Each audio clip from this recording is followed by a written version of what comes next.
12절 말씀입니다.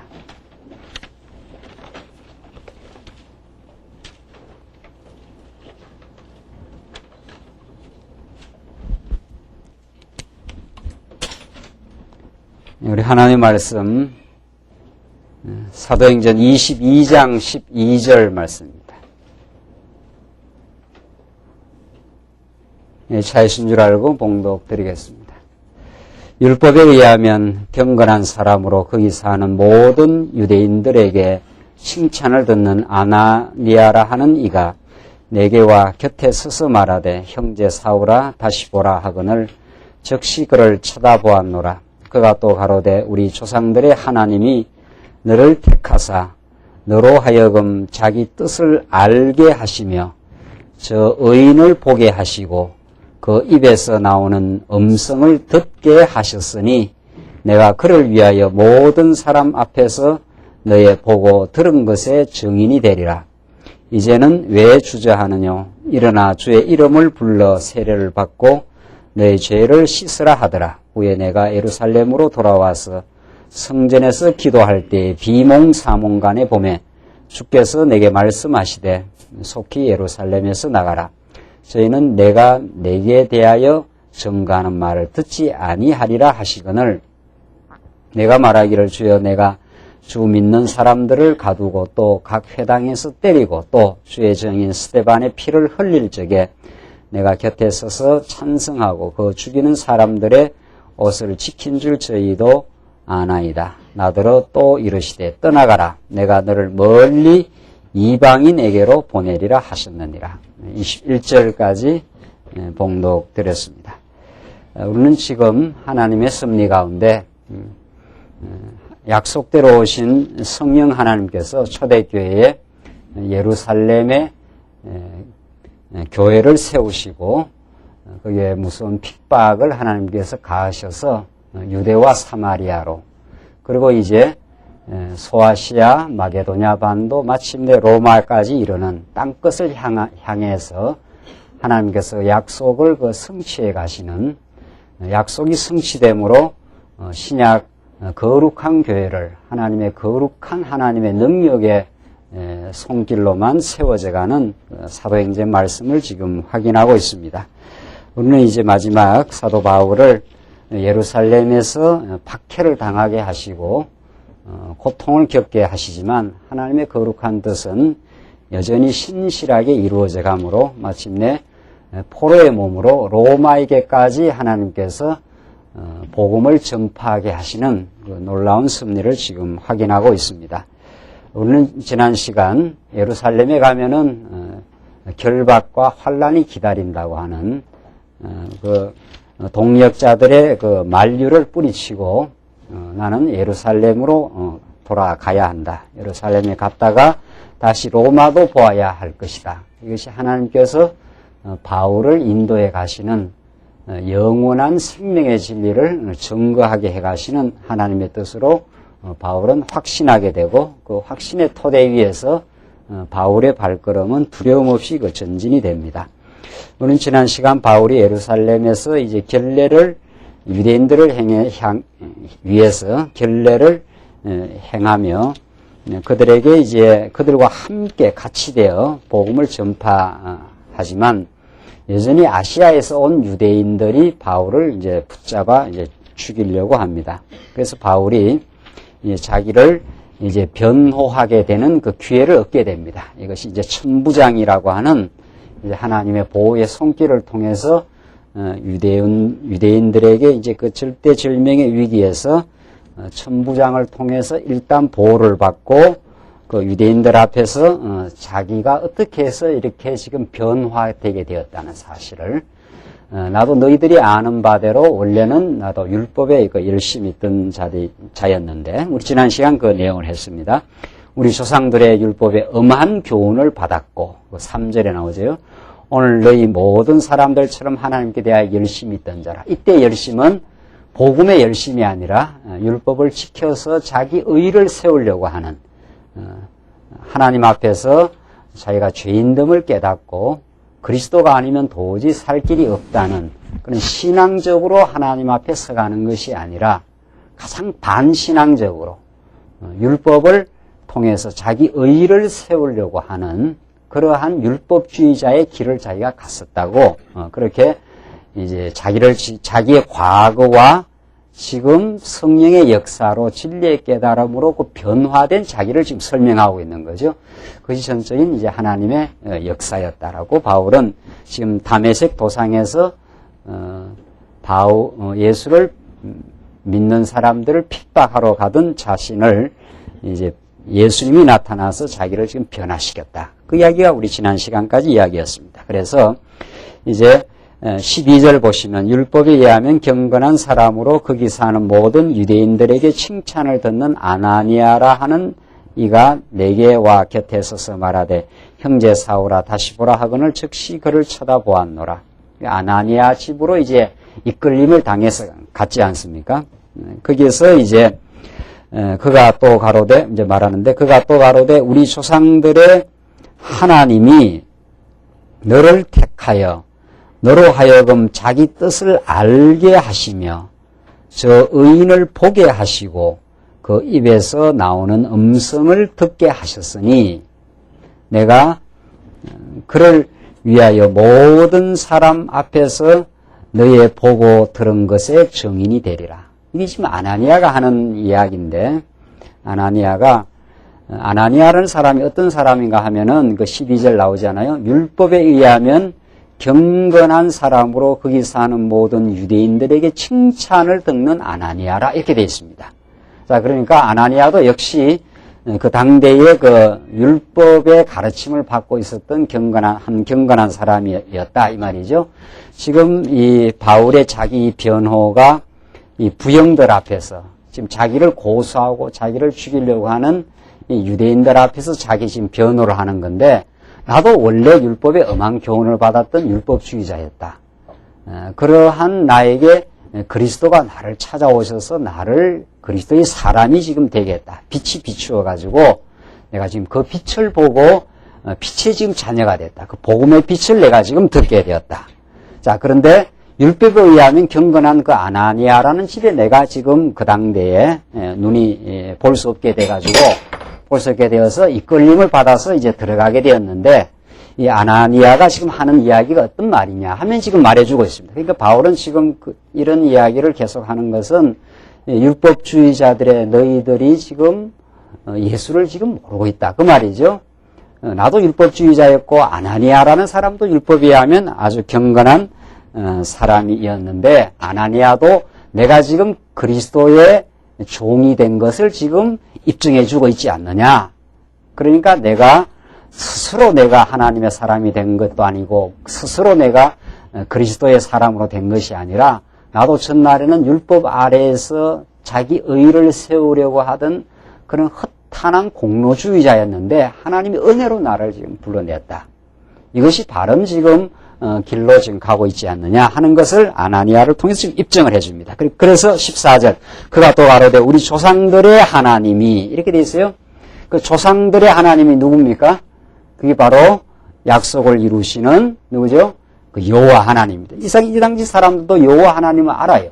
여호와 하나님. 그 여호와 하나님을 바르게 모르는 거죠. 그 이름은 압니다. 유대인들이. 지금도 유대인들은 그 여호와라는 이름을 부르지 못할 정도로 그렇게 그 여호와라는 이름을 굉장히 그 경외하는 마음으로 구약을 본다는 거 아닙니까? 문제는 이 율법주의자들이 구약의 주제가 하나님이 여호와입니다. 그야말로 하나님은 언약을 이루시는 여호와라.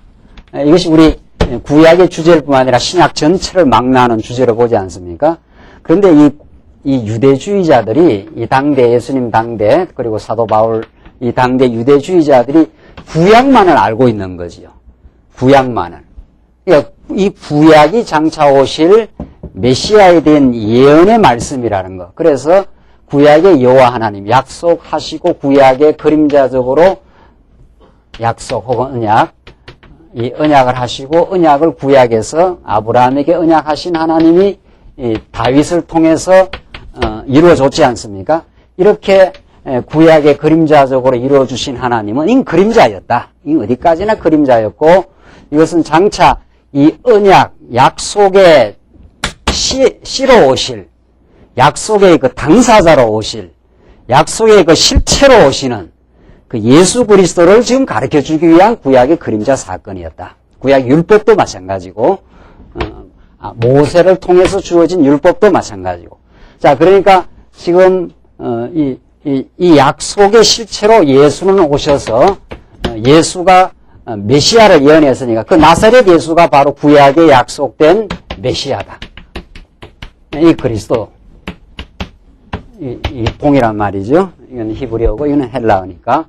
그러니까 메시아를 약속했는데 알고 보니까 그 메시아가 누구로 나타났는가 하면은 나사렛에서 목수의 아들로 태어나서 우리 인간과 동일한 몸을 입고 태어난 그 예수가 바로 그 엄청난 메시아다는 거죠. 메시아라는 건 하나님과 동등 권세입니다. 하나님이 하시는 일을 여러 직분을 통해서 보여주는 게 메시아예요. 메시아니까 왕 아닙니까? 왕 중의 왕이라 이 말이 하나님이다 그 말입니다. 모든 이 세상 통치자를 다 통치하시는 왕이니까 그게 하나님이에요. 그러니까 그분이 그 하나님을 메시아라는 방식으로 보여주는 것뿐이에요. 이 계시의 방편이라는 거죠. 예수님이 왕이고 선지자요,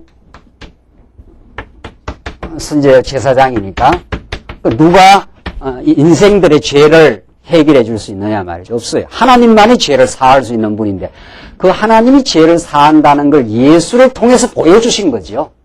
그래서 우리는 예수를 믿는다 하는 것은 곧 하나님 여호와를 믿는다는 것과 동일한 거예요.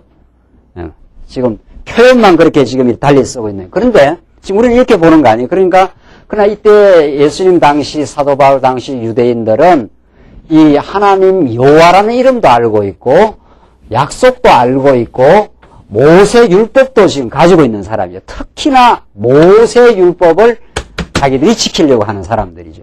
이 모세 율법을 예수님이 지키시는 건데 예수님이 다 십자가에서 내가 다 이루었다. 이건 다 지켰다 그 말이거든요. 누가 택한 백성 가운데 모든 인생이 다 우리 죄인들인데 어떻게 하나님을 사랑하고 이웃을 내 몸처럼 사랑하겠어요? 인간은 철두철미하게 자기를 사랑하고 자기를 위하고 자기 영광에 사로잡힌 게 이게 죄인이라는 뜻인데 아담 타락 이후 모든 인생이 죄악 가운데 빠졌기 때문에 이 율법을 지킬 수가 없어요. 그러니까 예수님이 대신 와서 율법을 지켜주시고 또 율법을 못 지켰기 때문에 저주받아야 되는데 대신 저주받으시고 그분이 메시아거든요. 그래서 그가 왕이요 그가 참 선지자로 하나님의 뜻을 증거해주고 그가 내 모든 죄악을 사해주시는 분. 자, 그래서 이 구약의 모든 사건들, 특히 율법의 사건들이 예수님을 통해서 이루어졌다 지금 그 말이거든요. 근데 유대주의자들은 이 내용을 모르는 거죠. 이 내용을. 그러니까 계속 이 모세 율법, 아브라함 이런 것만 붙들고 있는 거예요. 아브라함에게 할례를 행해라 했지 않았냐. 언약 백성은 이방인에게는 할례를 행해라 하지 않았다. 그러니까 우리는 계속 할례를 지켜야 된다. 이 할례를 지켜야 우리가 언약 백성이 되고 구원에 이르른다. 지금 그걸 붙들고 있는 거죠. 그게 얼마나 이게 그림자에 매여 있는 거죠. 그러니까 여러분도 이 지금 유대주의자들의 빗나간 그 길은 구약을 안다고 성경을 아는 게 아니라는 거죠. 신약을 조금 안다고 성경을 또 아는 것도 아니. 그렇죠? 그러니까 우리가 지금 창세기부터 계시록까지 구약과 신약을 완전히 하나의 세팅으로 한 짝으로 알아야 그게 성경을 아는 거란 말이에요. 이걸 지금까지 교회사 2000년 동안 또 우리가 좀 짧게 잡으면 종교개혁 이후 칼빈이 언약을 많이 강조해요. 언약으로 봐야 성경이 통일성이 있을 것이다. 여기까지는 칼빈이 왔어요. 그 언약을 어떻게 봐야 통일성에 볼 것이냐라. 뭐 아담의 3대 언약이라든가 아브라함의 3대 언약이라든가 모세 율법이 그것을 이루는 과정에 주었다라든가 이런 말은 칼빈에게서 전혀 전무하고 그냥 성경에 워낙 언약이 많이 나오니까 이 언약으로 봐야 되지 않겠는가. 여기까지 우리 종교 개혁자들이 지금 500년 우리 개신교가 그 정도 수준에서 성경을 봐온 거지요. 그러니까 하나님을 충실하고 바르게 깨달을 수가 없는 거죠. 성경은 언약 중심으로 봐야 되는가 보다 이 정도만 와 있는 거죠. 이 3대 언약이라는 거. 아담에게 주신 언약이 3대 언약이고 아브라함에게 주신 언약이 그 3대 언약의 복사판이다 말이에요. 그걸 그대로 그림자적으로 이루기 위함입니다. 이런 말은 신학계에서 전무합니다, 지금. 그게. 우리는 만날 들으니까 3대 언약 하면 만약 귀에 따까리가 들어서 뭐, 그럼 만날 3대 언약을 강조하냐. 그렇지만 3대 언약을 안 하면 성경을 풀 도리가 없어요. 이게 지금 창세기에서 이 말을 안 하면은. 자, 그러니까, 제가 이제 가끔 성경을 전하면서, 전날에 종교개혁자들이 어디까지 왔는가. 그들이 어디까지 와 있고, 하나님께서 우리에게 얼마나 큰 복을 베풀어 주셔서 이렇게 성경 전체를 볼 수 있도록 인도를 했는가. 그래서 바른 하나님을 우리가 지금 배워가고 그 하나님을 경외할 수 있도록 우리를 지금 인도해 가시는가. 이런 우리 감격이 있는 거죠. 그래서 이 유대주의자들이 지금 구약의 여호와 이름도 알아요. 모세의 율법도 잘 알고 있어요. 그러나 그것이 전부 어디로 이어진다는 걸 모르는 거예요. 예? 예. 이 그리스도 사건으로. 그래서 예수가 정말 구약의 모든 약속한, 모든 아담에게 하신 약속, 아브라함에게 한 약속, 모세에게 한 약속, 다윗의 성취, 이 모든 것들이 예수 그리스도 한 분에 와서 이루어진다는 걸 지금 모르는 거죠. 그러니까 바울이 지금 그걸 지금 입증해 나가는 거 아닙니까? 바울은 구약이 아주 정통한 사람이니까 구약을 막 달달달달 외우다시피 가말리엘 문화에서 율법에 엄한 교훈을 받았으니까 구약 모든 걸 그냥 우리가 옛날에 뭐 천자문 달달달달 뭐 천자문 그렇게 외우게 했지 않았어요? 그렇게 했듯이 그렇게 달달 알고 있는 사람이 그걸 예수 그리스도로 증명을 지금 하는 거죠. 그래서 지금 바울이 나도 율법의 교육을 받았고 아나니아도 율법에 의하면 경건한 사람이 아니냐. 그러나 지금 그것이 예수 안에서 이루어졌다 하는 걸 지금 밝혀주는 거죠. 14절. 그가 또 가로되 우리 조상들의 하나님이 너를 택하여 너로 하여금 자기 뜻을 뭐라고 했습니까? 알게 하시며 이렇게 되어 있어요. 주가 하나님이에요. 우리 조상들의 하나님이에요. 여호와 하나님이에요. 그 여호와 하나님이 너를 택했는데 너로 하여금 자기 뜻을 알게 해줬다는 거예요. 하하. 구약에 그 많은 언약을 했는데 그것이 결국은 예수 그리스도를 통해서 하나님의 능력과 사랑을 보여준 것이다. 라는 것을 드디어 알게 했다는 거예요. 이 아나니아가 지금 입증을 해주는 거죠. 이 사도 바울을 변호를 해주는 거죠. 그걸 이제 바울이 지금 이제 설명을 합니다. 저 의인을 보게 하시며, 저 의인이 누굽니까? 그 예수예요. 예수만이 하나님의 의입니다. 의. 이 의의 반대가 뭐예요?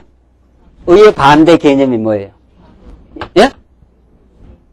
의. 이 올바르다, 빗나갔다는 말이 뭐예요? 의의 반대. 의인의 반대가 뭐예요? 죄인 아니에요, 죄. 예. 모든 인생들이 아담 타락 이후 이 죄라는 건 하나님과 멀어져 버렸다 이 말이죠.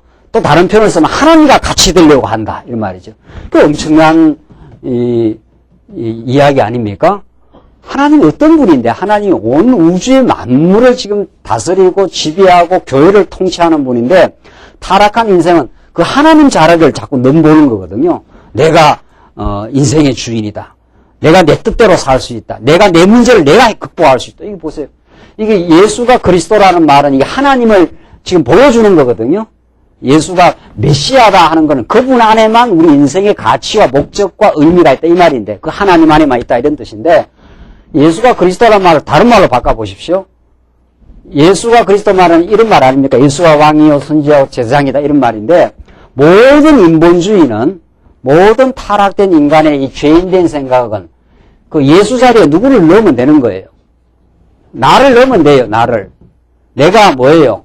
내가 왕이에요. 내가 내 인생의 주인이에요. 그러니까 내가 내 인생의 주인이고 가정의 주인도 내고 사업체의 주인도 내가 되는 거예요. 하나님이 이 사업체를 주셨으니까 하나님이 재능을 주시고 했으니까 하나님이 주신 일을 내가 열심히 한다. 이렇게 생각하는 게 아니라는 거예요. 예수 안 믿는 사람은 내가 이제 사업을 벌였고 내가 내 모든 걸 주관하고 있다. 이렇게 생각한다는 거예요. 전혀 그 관점이 다른 거죠. 그뿐 아니에요. 선지자라는 것은 예수님이 선지자라는 건 하늘로부터 예수 그리스도가 내려와야 내가 진리를 깨닫습니다. 내 안에서 진리를 터득할 수 있는 지혜가 하나도 없어요. 하늘로부터 보내신 예수라야 내가 이 하늘의 진리를 깨닫는 거거든요. 근데 모든 불교라든가 인생들은 다 자기 안에 내재적으로 불성이 있어갖고 진리를 깨달을 수 있다고 보는 거예요. 그게 자기가 누구라는 거예요. 그러니까 예? 선지자인 그리스도라는 거죠. 이 제사장도 마찬가지네. 인간이 자기 죄의 문제를 해결할 수 있습니까? 예? 자기 죄의 문제를 스스로 해결할 수 있는 길이 있느냐 말이죠.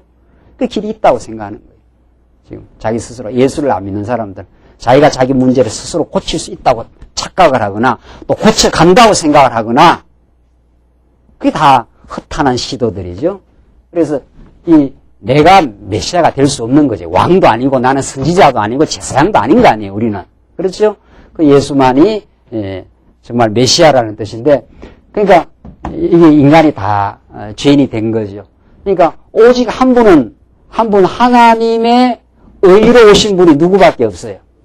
이 예수예요. 하나님과의 올바른 관계 속에 있는 분이 예수밖에 없어요. 그 예수를 우리가 바르게 깨닫고 그 예수를 믿어야 우리도 죄인이 누구와 바른 관계 속에 들어가게 됩니까, 이제? 하나님과의 바른 관계 속에 들어가. 의라는 건 바르다, 이런 뜻이니까. 더 쉽게 말하면은, 죄라는 건 하나님과의 관계에서 비끄러져 버렸다, 이 말이거든요. 그러니까 하나님과의 비끄러졌으니까 모든 인생이 다 뒤틀리는 거죠, 그때부터는. 자기가 왕노릇 하려니까 맨날 걱정해야 되고, 염려해야 되고, 뭐 그럴 거 아니에요? 자기가 똑똑한 척하고 지혜 있는 척 해야 되니까, 그거야말로 하나님 보실 때는 어떤 거예요? 어리석기가 짝이 없는 거죠.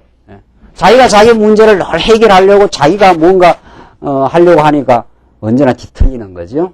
그래서 우리가 예수가 의인이다 하는 말이 굉장한 말입니다. 예수만이 의인입니다. 안중근 의사가 아니에요. 그 의사하는 거는 뭐 의로운 사람이라 그런 뜻 아니에요. 의사가 아니에요. 의롭다는 건 하나님을 기준으로 한 말이에요.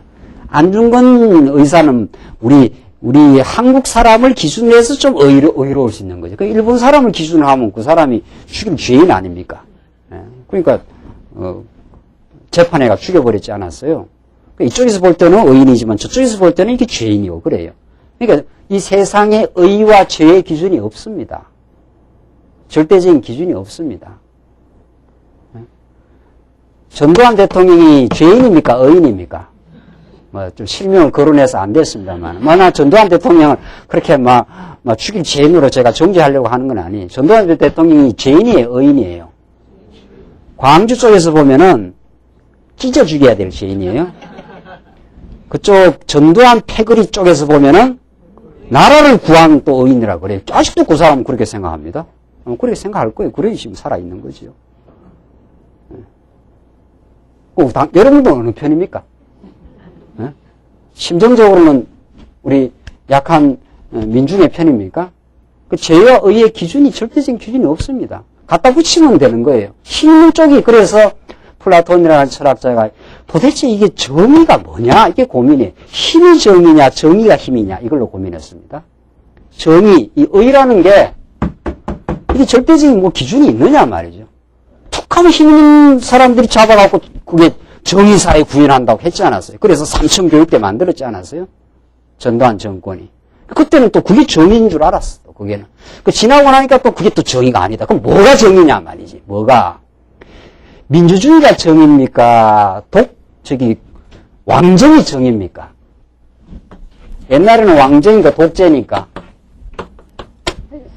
오늘 지금 19세기 이후에 민주가 시대 정신 아닙니까? 민주주의가. 옛날에는 전부 왕이 다스렸죠? 그렇죠? 왕정 제도가 의로운 제도입니까? 민주주의가 의로운 제도입니까? 바른 제도입니까? 여러분 대답하십시오.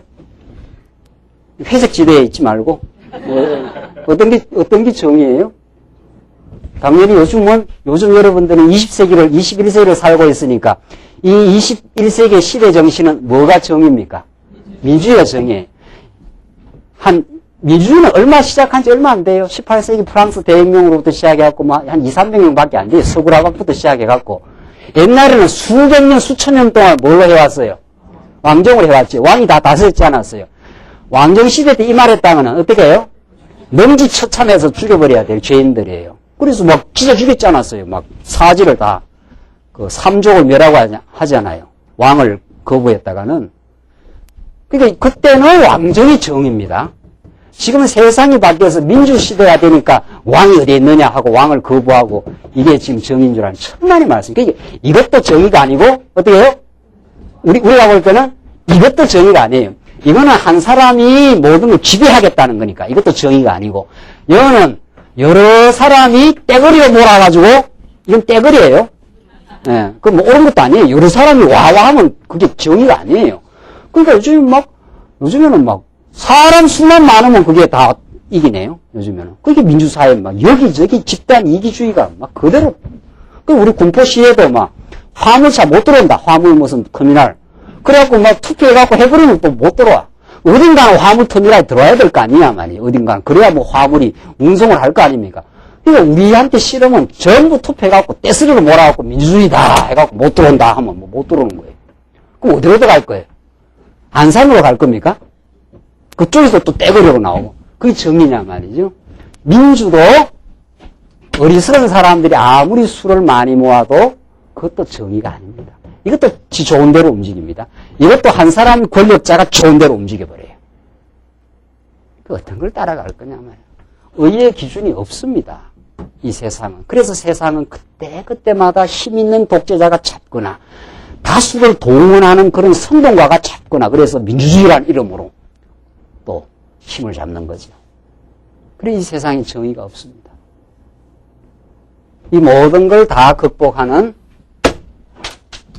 인간이 왕이 되어도 안 되고 인간이 세력을 규합해서 정의를 만들 수도 없습니다. 절대로. 하나님만이 정의의 기준입니다. 하나님이 보내신 예수가 정의입니다. 이 의로우신 분이. 하나님과의 관계가 어그러졌는데 아무리 인간이 이 방법 저 방법을 써도 바른 길을 갈 수가 없어요. 여러분과 제가 예수를 통해서 하나님을 알기 전에는 어떤 것도 우리 안에 의로운 게 없습니다. 어떤 것도. 어떤 지혜자나 철학자가 우리의 의의 길을 전달해 줄 수 없고, 어떤 민주주의 제도가 우리 인생들에게 참된 체제를 만들어 줄 수가 없어요. 그래서 우리는 하나님이 의의 기준이시고 하나님이 보내신 예수 그리스도가 우리의 의가 됩니다. 그 예수를 알았을 때 우리는 하나님과의 올바른 관계 속에 들어가고 하나님을 깨달아가는 그 속에서, 깨달아가는 사람 속에서 의로운 제도가 만들어집니다. 그게 바로 뭡니까? 교회입니다. 하나님을 중심으로 하고 그리스도를 중심으로 하는 그 속에 우리는 왕정도 아니고 한 사람이 다스리는 이 곳도 아니고 여러 사람이 뭐 의견 모아갖고 떼쓰리로 뭐 만들어가는 것도 아닌, 이 모든 걸 다 극복하는 누가 다스리는 예수 그리스도가 우리의 진정한 왕이 되셔서 우리를 다스려 가시는, 그게 의로운 제도입니다. 이 의인 예수가 의로운 제도인 교회를 만들어 가시요. 그래서 제가 그냥 앞에서 말씀을 전가하는 것은, 예수를 전가하면 우리 모두 예수의 그 말씀을 따라가면은 우리가 아름다운 제도, 이게 하나님의 교회가 지금 이루어갈 수 있다는 거죠. 그래서 지금 너를 택하여 너로 하여금 자기 뜻을 알게 하시며 저 의인을 보게 하시고 그 입에서 나오는 음성을 듣게 하셨으니 내가 그를 위하여 모든 사람 앞에서 너의 보고 들은 것의 증인이 되리라. 내가 그를 위하여, 그 예수를 위하여 너의 보고 들은 것의 증인이 되리라. 너 이제 예수님으로부터 하늘의 진리를 이제 깨닫게 되는데 그 보고 들은 것의 증인이 되리라. 이렇게 이야기해 준 거죠. 이제는 왜 주저하느냐. 일어나 주의 이름을 불러 세례를 받고 너의 죄를 씻으라 하더라. 후에 내가 예루살렘으로 돌아와서 성전에서 기도할 때 비몽사몽간에 보매 주께서 내게 말씀하시되 속히 예루살렘에서 나가라. 저희는 내게 대하여 증거하는 말을 듣지 아니하리라 하시거늘. 이게 하나님께서 나타나셔서 너 예루살렘에서 나가라. 저들이 예루살렘에 있는 그들이 이제 하나님에 대해서 복음에서 증거한 말을 듣지 않는다. 이렇게 이제 말씀해 주셨다는 거죠. 19절.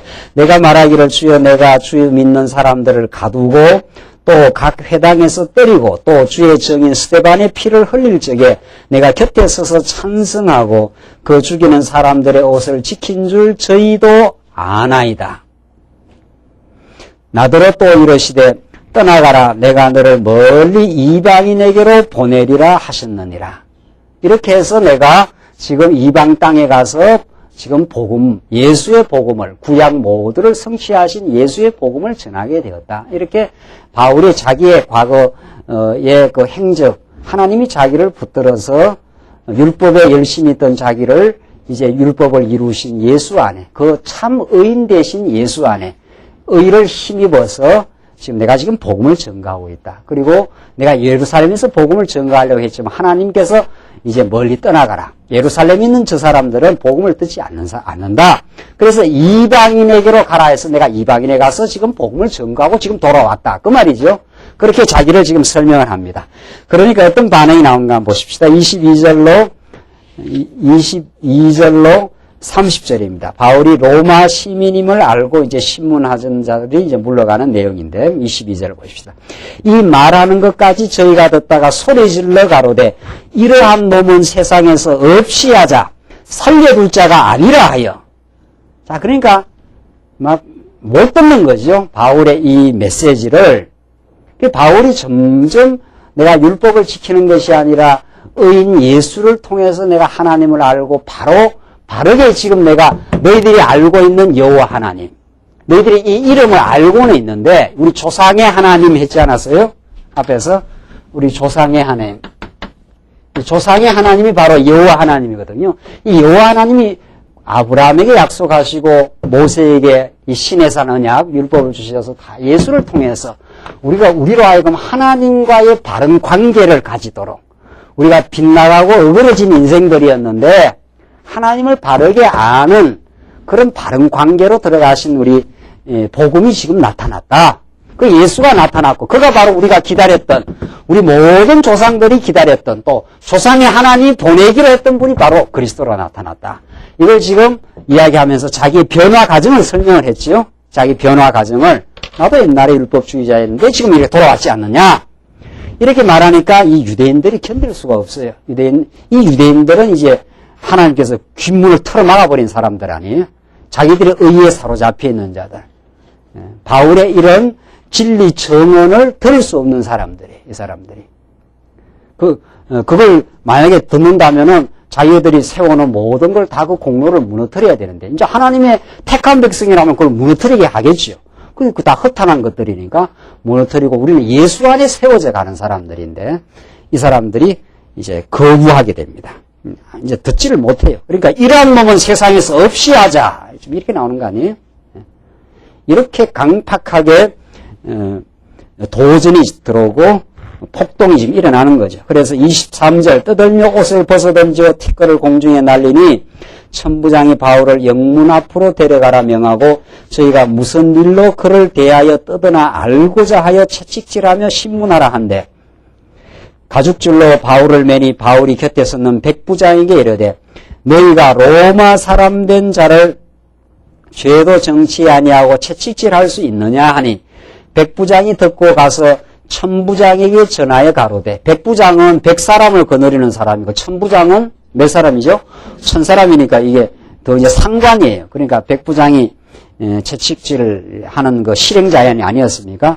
그러니까 바울이 이제 내가 지금 로마 사람 된 사람을 죄도 정하지 아니하고 재판도 아니하고 이렇게 칠 수 있느냐? 지금 바울이 이제 의 제기를 한 거죠. 그러니까 백부장이 그걸 듣고 천부장에게 지금 보고를 하는 겁니다. 그러니까 이 사람이 지금 로마 사람이라고 하네요. 지금 그 말이죠.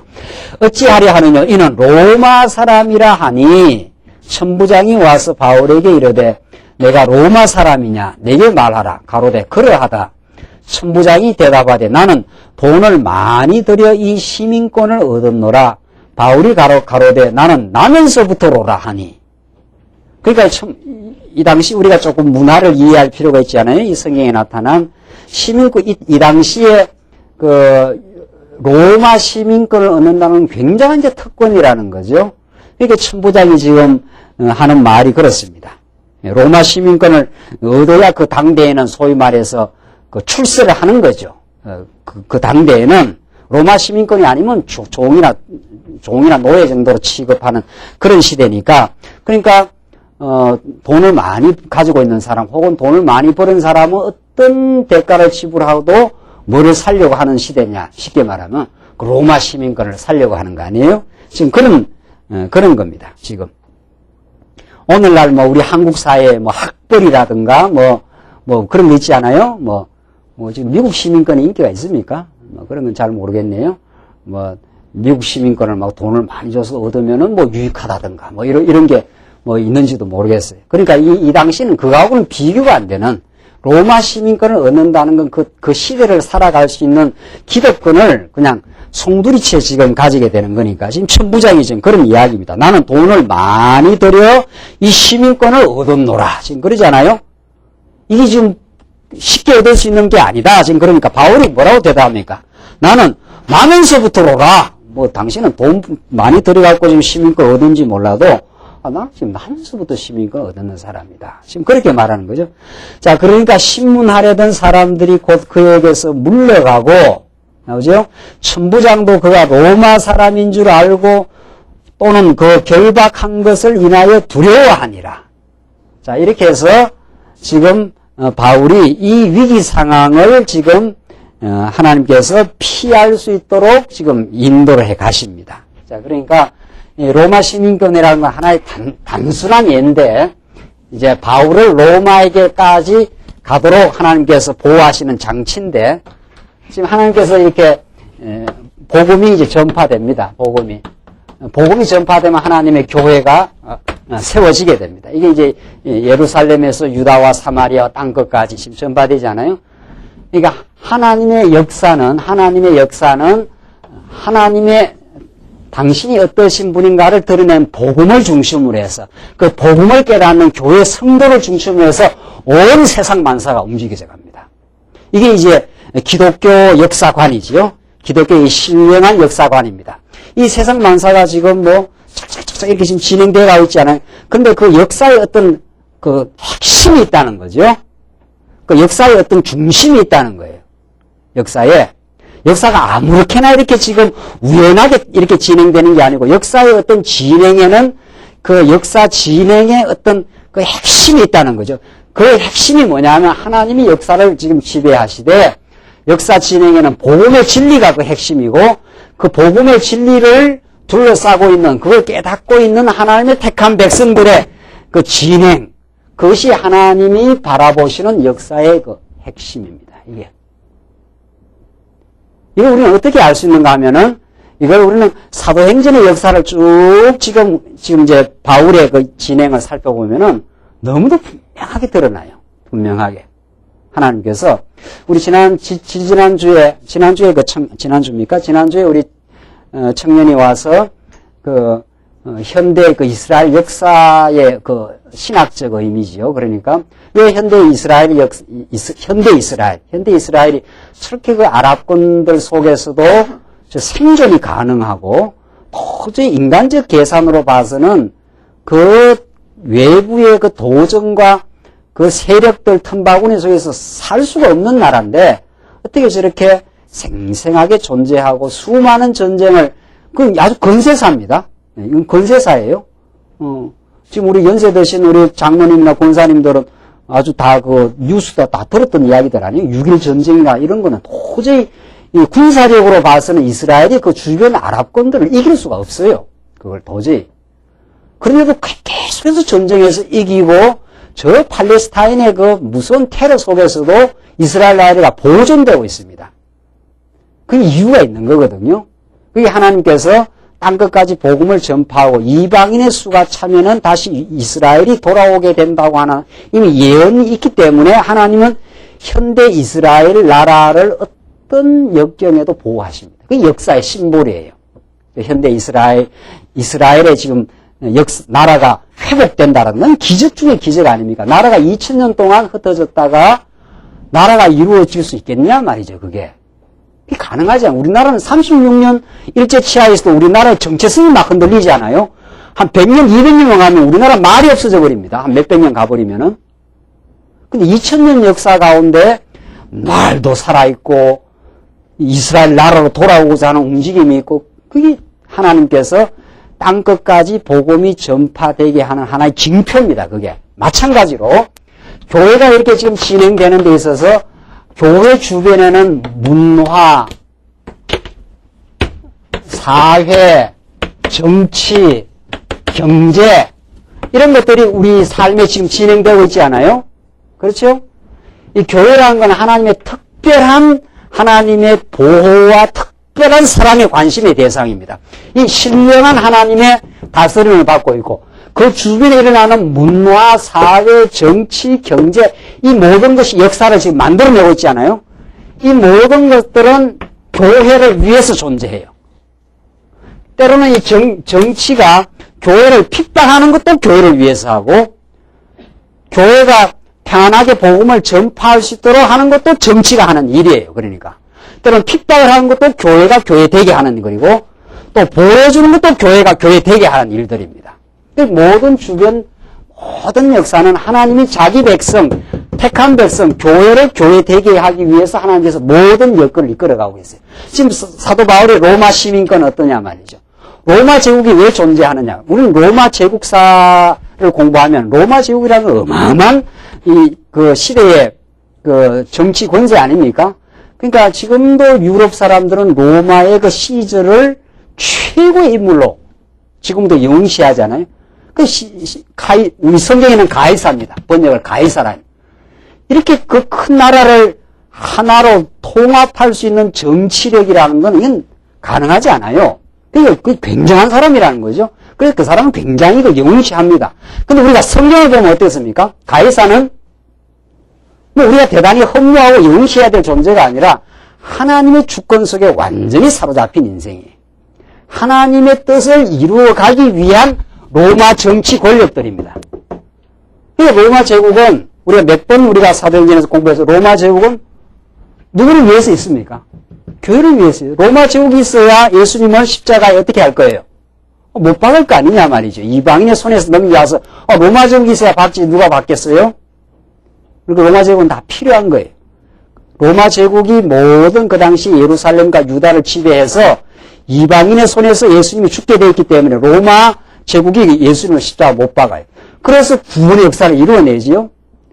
그 다음에 이 복음이 그렇게 이루어진 구원의 역사가 전파되는데 또 누가 사용됩니까? 다 로마 제국이 사용되지 않아요. 그 사도 바울이 백길로 이제 뒤에 가면 로마 사람들이 다 바울을 호송해가지고 물론 죄인의 몸으로 묶이긴 했지만 그래서 어디까지 지금 데려갑니까? 가이사 황제한테 재판하러 바울을 어떻게 해요? 묶어서 그러니까 로마는 자기가 묶어서 데려가지만 하나님은 그 묶어가지고 바울 속에 뭐를 담겨놨으니까 예? 복음을 담겨놨고 로마에다가 뭐를 세우려고? 교회를, 하나님의 교회, 거룩한 하나님의 나라를 세워가려고 로마 정치 제국을, 로마 제국을, 로마 병사들을 다 소위 말해 캄보이 해주는 거죠. 캄보이가 뭔지 모르십니까? 이거 군에 갔다 와야 아는데 말이죠. 그 앞에서 다 이렇게 호송해주는 사람 있지 않아요? 그 인도해주는 사람. 대장이 가면 앞에 그 헌병차들이 쫙 해서 앞에서 이렇게 호송해 줍니다. 그러니까 로마 제국은 사도 바울이 가지고 있었던 사도 바울에게 깨닫게 한 그 복음을 로마에 가서 복음을 전파하도록 다 뭐 하고 있는 사람들입니까? 보호하고 있는 사람. 그러니까 하나님께서 사도 바울이 나면서부터 뭐를 가지게 해요? 로마 시민권을 딱 가지게 하지 않아요. 그 사도 바울이 나면서 내가 로마 시민권을 갖고 태어날란다. 뭐 이렇게 작정하고 났겠습니까? 또 자라면서 뭐 자기가 로마 시민권을 가지고 있는 거에 무슨 의미가 알았겠느냐 말이지요.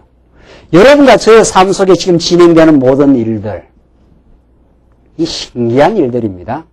내가 서울에서 태어날란다. 내가 뭐 어디에서 군포에 태어날란다. 이렇게 태어난 사람이 있습니까?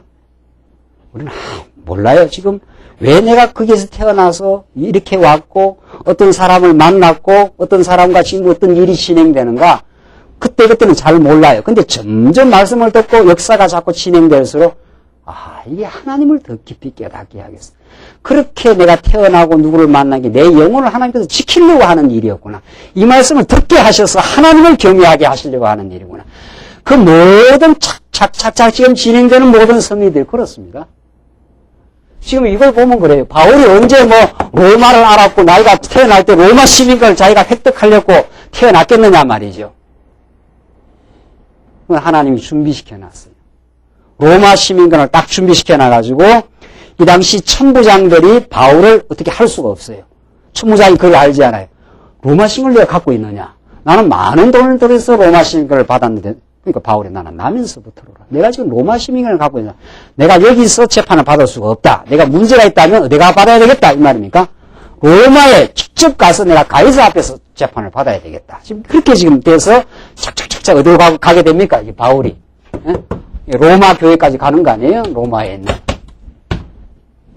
그러니까 하나님은 하나님의 복음을 편만시키고 하나님을 제대로 깨달아서 하나님을 섬기는 교회 백성들로 교회를 세워가게 하기 위해서 문화, 사회, 정치, 경제 전부 다 인도하십니다.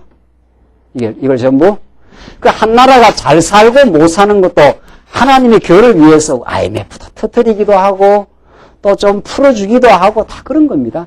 미국의 저 막강한 경제력이 그것이 한국으로 선교사를 막 파송하게 된 힘이 된 거예요. 100년 전에는. 그러나 택한 백성이는 경제력이 복음을 전가하게 되는 도구가 되지만 택하지 않는 백성들은 그것이 파멸의 길로 가는 거죠. 돈 많고 잘 먹고 잘 사니까 완전히 망하는 길로 가는 거죠. 택한 백성에게는 무엇이든지 하나님의 백성 되게 만들어가는 하나님의 도구들입니다. 또 하나님께서 택한 백성에게 경제적인 어려움을 주는 것도 그것이 하나님을 더 의지하게 되는 하나님의 또 선한 뜻이라는 거 아니에요? 그렇죠? 또 하나님께서 경제력을 주는 것도 하나님께서 복음을 전파하게 되는 도구로 쓰신다는 거 아니에요? 그래서 모든 게 다 하나님이 지금 우리 주변의 역사, 그러니까 우리 주변에 일어나고 있는, 그러니까 택한 백성은 교회만 생각하는 게 아니에요. 하나님을 제대로 깨닫고 교회를 깨닫고 나면 우리 주변에 일어나는 모든 스토리들이, 역사 진행들이 다 예사롭지 않습니다. 내가 어디에 태어났는 것도, 내가 지금 누구를 만난 것도, 내가 이렇게 살아온 것도, 이 모든 역사가 하나님이 내 영혼을 지키시고 하나님의 교회를 통해서 하나님을 더 배워가기 위한 하나님의 정한 뜻 가운데 지금 인도됐어요. 여러분, 한국 국민이 된 게 보통 일이 아니에요? 여러분, 한국 시민권을 갖고 있지 않아요? 그렇죠? 그 한국인이라는 오늘 21세기의 말씀운동에 와서 한국인으로서 말씀운동이 된 건 엄청난 사건이에요. 아이고, 내가 지금 미국 시민권을 얻어서 얼마나 좋겠냐 말이죠. 뉴질랜드 가니까 뉴질랜드 시민권이 그래 좋다고 그러더라고요. 그걸 갖고 있으면 애들 공부시키려도 공짜. 또 65세 되면은 또 뭐가 나와요? 연금 나와서 죽은 데까지 또 공짜. 그래서 그게 좋은가 봐요. 그게 망조입니다. 그게 망조예요. 그게 하나님을 하나님답게 지금 모른다면 그게 망조예요. 그 나라가 지금 기독교에서 멀어가고 있지 않아요? 사회복지가 잘된 지금 스칸디나비아 그 반도 그 노르웨이 다 지금 자살률이 높고 말이죠. 그 인생들이 행복하지 않습니다. 예수를 모르면은 우리에게 적당한 긴장과 어려움과 내가 도전해야 될 과제가 있는 게 우리 인생을 긴장하게 하고 힘있게 하고 더욱 중요한 건 예수께로 가게 하는데 중요한지 몰라요. 모든 게 평안하고 모든 게 다 보장이 되어 있다 치자 말이지. 그게 우리 인생을 그렇게 힘있고 발랄하게 하겠느냐 말이지. 그렇지 않습니다. 절대로 그렇지 않다는 거예요. 성경이 가르치면. 그래서 하나님께서 하나님의 교회 되게 하기 위해서 우리 모든 주변 여건들을 하나님께서 준비시켜 놓고 착착 지금 진행시킵니다. 여러분과 저의 인생이 드라마가 준비된 하나님의 보호와 연단의 승리 속에서 지금 진행되고 바울이 지금 로마 시민권을 하나님께서 이렇게 미리 준비시켜 놓고 이 위기의 순간에 구원의 역사가 일어나고 또 하나님이 로마까지 복음을 전파할 수 있도록 그렇게 하나님께서 로마 시민권을 미리 바울의 의지하고 아무 상관이 없습니다. 바울의 인간적 계획하고도 아무 상관이 없어요. 여러분과 저를 이 시대의 한국 시민으로 태어나서 이 놀라운 복음을 듣고 우리 하나님을 깨닫고 하나님이 지금 한국 교회를 사용하시겠다는 거 아니에요? 한국 교회 중에서도 우리 말씀운동 교회를 지금 핵으로 놓고 지금 있지 않아요? 그렇게 안 믿어집니까? 또 김규 목사 저렇게 과장한다고 보십니까? 네? 지금 한국 교회 우리가 뭐 대단해서가 아니에요. 우리도 다 만신창이 된 죄인이지만 하나님께서 이 시대의 복음을 복음답게, 그래서 그 복음을 증거하는 하나님의 교회로, 그래서 바르게 성경을 깨닫는, 성경이 말하는 하나님을 바르게 깨닫는 그 진리 속에 우리를 지금 두신 거예요. 우리가 중국에 태어나지 않고 뉴질랜드에 태어나지 않고 한국에 태어났다는 거 아니에요, 지금. 그래서 이 복음을 지금 듣게 지금 하나님 하신 거예요. 하나님을 바르게 알도록. 여기 우리 인생이 지금 불꽃 튀는, 아, 그렇구나. 내가 이 한국에 태어나지 않고 미국에 태어나서 잘 먹고 잘 살아버렸으면은 내가 예수를 모르고 하나님을 몰랐겠구나 말이지요. 이 때로는 고통과 어려움이 있어도, 여러분 이 헤쳐가야 될 과제가 있어도, 이 지금 하나님의 복음을 바르게 듣게 하려고, 그래서 하나님의 교회를 바르게 세워가게 하려고 나를 한국 정치 속에, 한국 경제 속에 나를 지금 두시고 준비시켜 오셨구나. 이렇게 우리는 모든 되어진 일들을 그렇게 우리는 해석할 수 있는 거죠. 그 바울이 왜 사도행전에다 이런 말을 쭉 기록을 해놨겠어요? 지금 천부장이 말이죠. 내가 돈을 많이 들어서 이 시민권을 얻었다. 이게 내가 지금 얼마나 엄청난 특권인 이 로마 시민을 갖고 있는데 바울이 나는 나면서 들어라. 하나님이 지금 바울은 이 표현 속에 내가 로마까지 가야 된다 이 말이죠. 너가 나를 죽일 수 없고 내 재판을 가이사 앞에서 내가 재판을 받아야 된다. 지금 바울은 그렇게 지금 앞으로 계속 말을 해갑니다. 이 문제를 통해서 하나님이 바울을 보호하시기로 바울을 보호하기로 하나님이 작정되어 있기 때문에 바울을 복음을 전파해야 될 사람으로 보호해야 될 사람으로 작정되어 있기 때문에 미리 바울의 생각하고는 아무 상관없이 미리 뭐를 준비시키신 하나님. 로마 시민권을 준비시켜 놓으신 하나님이에요.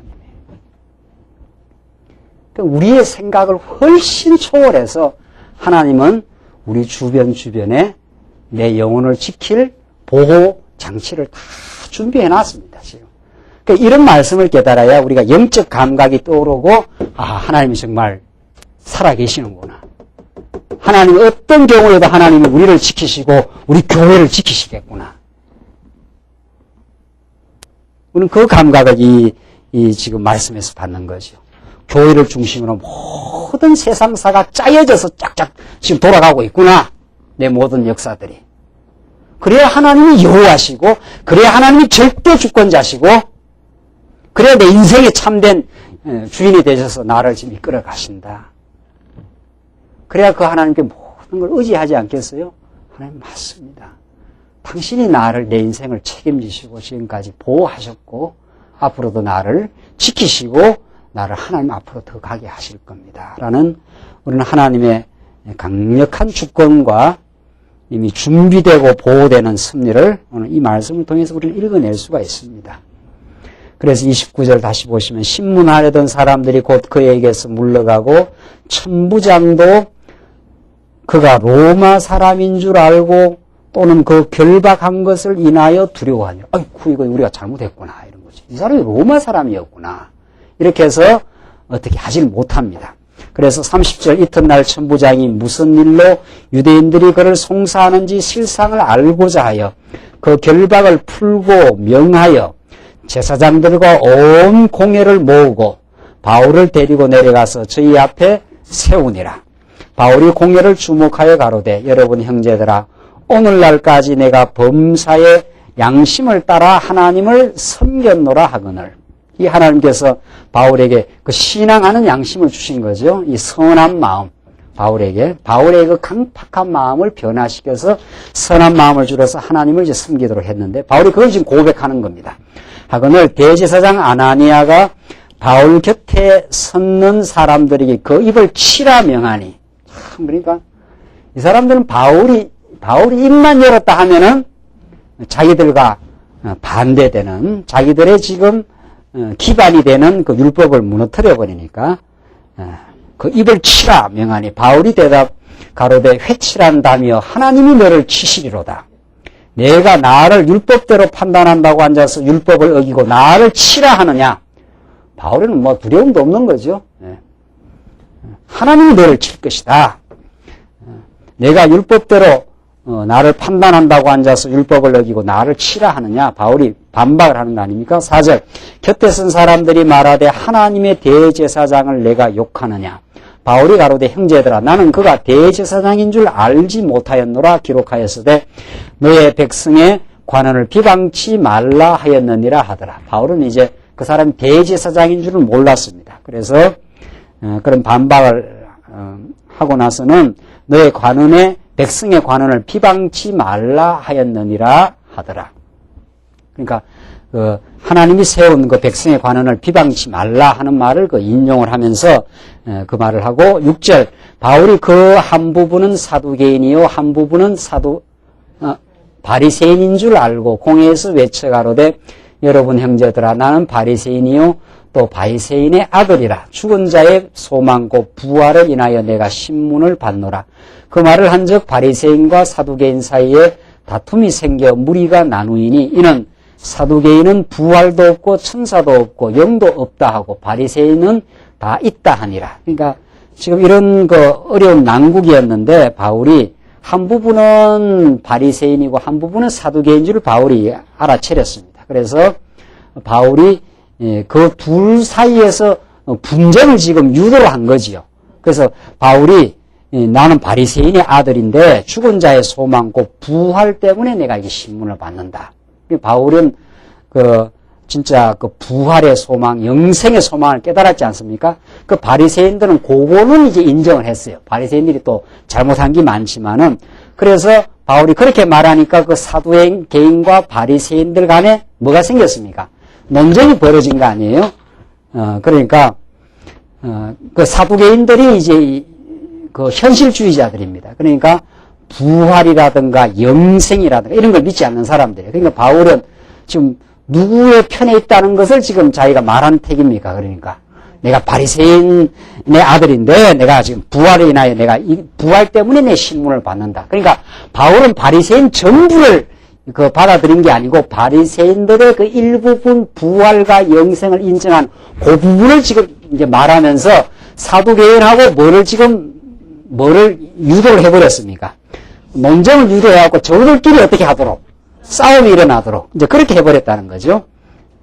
그러니까 9절 크게 혼화가 일어날새 바리새인 편에서 몇 서기관이 일어나 다투어 가로되 우리가 이 사람을 봄에 악한 것이 없도다. 그러니까 바리새인들이 이 사람이 우리 주장을 하는구나 지금 이렇게 된 거예요. 혹 영이나 혹 천사가 저들어 말하였으면 어찌하겠느냐 하여 큰 분쟁이 생기니 천부장이 바울이 저희에게 찢겨질까 하여 군사를 명하여 내려가 무리 가운데서 빼앗아 가지고 영문으로 들어가라 하니라. 그날 밤에 주께서 바울 곁에 서서 이르시되 담대하라 내가 예루살렘에서 나의 일을 증거한 것 같이 어디에서도 로마에서도 증거하여라 하리라 하시니라.